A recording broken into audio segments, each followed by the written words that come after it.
At SPIARS Engineering, we do land development. Basically everything you see outside, infrastructure, we do the design. Prior to 2015, when I joined C12, I was busy. Things were chaotic. I had work life, I had family life, I had church life. It seemed like it needed to be separate. That's traditionally how I had seen it done. And I had kind of plateaued in my personal development, personally, professionally, spiritually. And so consequently, I began to pray about it. One day, just out of the blue, I get a call. Buddies showed up here at the office. He told me about C12, and I was thinking, I really don't have time for this. A full day a month, it's like, I don't have time for that. But what I realized when I reflected on it was that was the answer to my prayer. It seemed like an opportunity to grow personally and in business. And until I met with the chair, and we started talking about eternal things and spiritual things and ministry and business, and the fact that, like, hey, you guys already have a great business, but what's the purpose of it? And that's when I really started realizing, wow, there's something that's more compelling than just running a great business, but we can do something so much greater that has eternal value.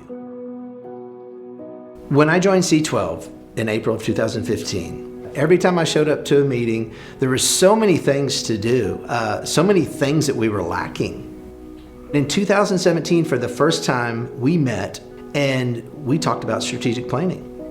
We identified that we desperately needed to establish a mission, vision, and our core values.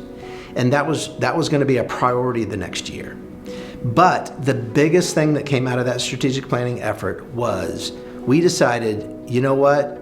We are Christians, we lead this company, and we're gonna put a stake in the ground, and we're gonna put it on our monument side outside where tens of thousands of cars drive by every single day that can see that, and they know what we're all about.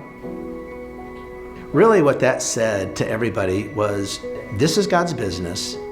What does He want to do with it? And we started asking that question.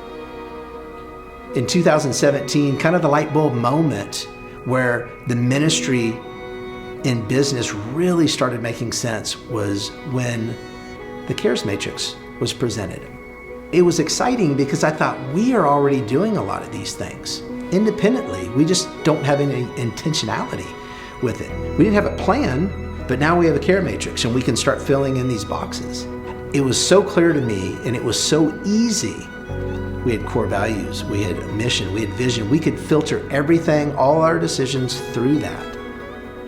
What we learned very quickly was the most important square on that grid is the physical employee. If you do not take great care of your employees, you will never have buy-in. And we didn't do it all at once. It was a slow process.